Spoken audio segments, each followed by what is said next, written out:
these are live images that are coming from South Africa of the former head of state, Edgar Lungu. So these are the first images of him that have been publicized or made public in 2025. The past 5 months, the former head of state has been off the radar. All we've heard from him are pretty much statements that have been issued on his Facebook page, which are just text. These are the first images that people are having of him since 2024. The last time he had a public appearance should have been December 2024, if not even earlier than that. So obviously people are making a big deal out of it and having a conversation because different speculation has been going around. So it seems like he's giving out an interview to Dr. Shishua there, the man that you see taking notes as he speaks there. So it's reported to say this is an interview currently ongoing in South Africa, being conducted by Dr. Shishua.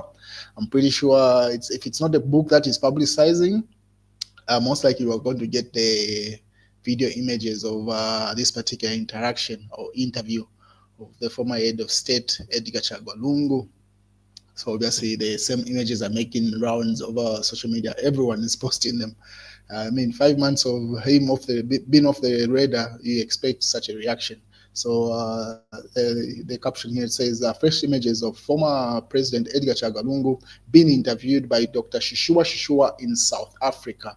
Obviously, another platform has posted the same fresh images of former President Edgar Chagwa Lungu being interviewed by Shishua in South Africa. That's the same headline there. And then obviously the public, you can see reactions there. No, the people running polls in the comment section say he does not rest is a factor in 2026 election. Some Zambians still need him. So that's Amon P giving his comment there. Just people excited to see the former head of state. I believe maybe him going off the radar has increased his what do you call it, political clout. Like people are more curious to see him, or next time probably he does a live stream or something of that nature.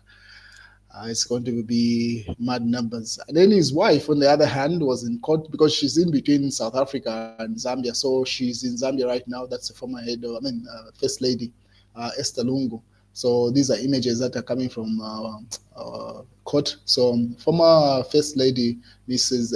Esther Lungu, living at the Saka Magistrate Court complex after court was adjourned to the 24th of June 2025.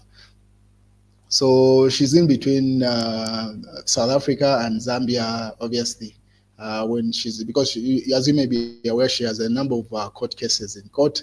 One of them should have been properties believed to be proceeds of crime and involving the flats, and then also there was one involving a car that was, she has a number of court cases pretty much. So she's in between the two countries, she's in South Africa and Zambia. So these are images that are coming from the magistrate court where she had appeared, and then the court case has been adjourned to the 24th of next month. And then obviously some people, PF lawyers were amongst them, and Tonse Alliance individuals were also part of them. Nakachinda was also having a court appearance, and he also shared some of the images in that regard. So that's what's going on with regard to the former First family there. That's the update coming from within Zambia for the First Lady, and then obviously it's from South Africa. On the other hand, if you remember, there was a headline that was run by News Diggers, which says Lungu can help Hakainde Hichilema if he feels leadership is hard, because there is a statement that was attributed to the current sitting president, Edgar. Hakainde Hichilema, where you're saying leadership is hard. So Mundubile reacted to that, simply saying, let him consult his predecessor, Edgar Chagwa Lungu, if he feels it's hard. To which the UPND or State House responded immediately. So that it was the response was covered in the Daily Nation. Say, Hakainde Hichilema willing to consult Edgar Chagwa Lungu. So Clayson Masaka, that's the chief communication specialist from State House. Pretty much it should be like the press aide, equivalent to the press aide of President Hakainde Hichilema. So Clayson Masaka says President Hichilema has nothing against former President Lungu, and is ready to consult him if the wrongs of the past are to be corrected for the benefit of Zambians. So that's a response coming from State House and from Kelson Masaka saying President Hakainde Hichilema is very willing to have that consultation with Edgar Chagwa if need arises. So we wait and see if that's going to happen. But that's the news coming in. And then obviously George Mutonga, this is a former UPND now. He had resigned, should have been a month ago or something. He's been putting out posts and he has to say UPND promised a new dawn but delivered familiar shadows by George Mutonga. So he goes on to put up an article that says, when the United Party for National Development, UPND, swept into power in 2021, they did so on the back of the hopeful, frustrated, and energized electorate. Their victory was not just a rejection of the Patriotic Front or PF; it was a cry for dignity and institutional reform, for civil liberties, and for Zambia in which justice and freedom are not reversed for the privileged few. Theirs was a campaign that promised a new dawn, meaning that's the ground on which the UPND was voted into power, according to him. He goes further to say, but as we approach 2026, Zambians are asking a painful and necessary question. Well, where is that dawn? He asks. The promise of the United Party for National Development were not modest. They were grand and specific. The manifesto, a document of bold and ambitious pledge to restore freedoms and depolarize our public institution, empower youth and unite the country, and deliver justice without fear and favor. It is only right then that we hold those promises against the reality right now, or the reality we live in. Freedom of expression from promise to suppression. Now he starts highlighting the things that the UPND has done with regard to their promise. So from promise to suppression, it says one of UPND's strongest selling point was their commitment to protecting civil liberties. Zambians were told that the dark days of censorship and state-sponsored intimidation were over, but today we are witnessing a digital crackdown of free speech. The 2025 Cybersecurity and Crimes Act, hurriedly passed with a minimal consultation, has created a culture of fear. Online citizens are now self-censor, fear arrest of what they post on Facebook or say on WhatsApp. So he says, because he highlights a number of things. Let me just name them. Say justice still wears the political color, and then the third one says institutions remain captured. What else does he highlight there? The youth were used and not empowered, so he says the youths were sidelined. 5, he says the Public Order Act still looms, so he says that wasn't voted or repealed.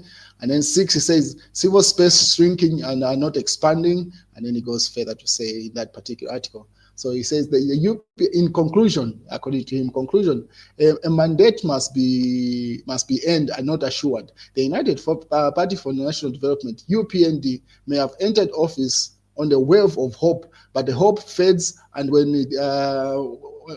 not fed with action, while some may still consider them lesser evil, they must not be handed another landslide victory. In fact, their reduced support in local by-elections and raising public frustration point to the nation that wants to send a message, not necessarily to remove them, but to humble them. So he says, if they are to win the 2026 elections, let them be by merit, not memory. Let it be on checks and balances, not blind loyalty. Zambians voted for a dawn and not darks to feel all familiar. A new dawn must be held accountable before it becomes the old nightmare.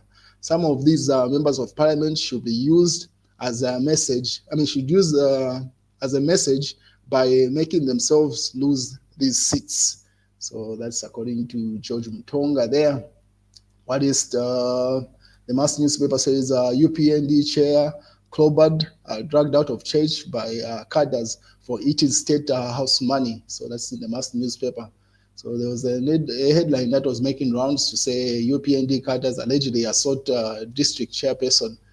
This was reported by Beta FM Zambia.